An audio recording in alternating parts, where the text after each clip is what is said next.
Halo sayangku, ini adalah tutorial untuk menjahit menggunakan benang 8 bagian bawah dan benang 1 bagian atas. Dan lihatlah, ini benang yang sudah digulung.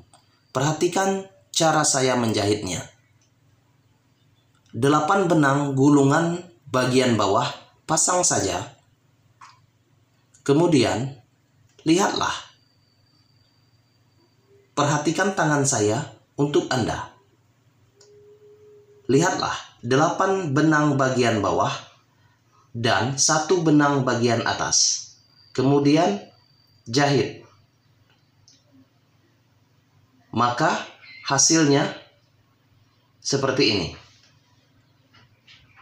Lihatlah. Nampak lebih indah jika Anda menjahit lipatan celana bagian bawah atau lipatan baju bagian bawah. Ini adalah hasilnya. Terima kasih.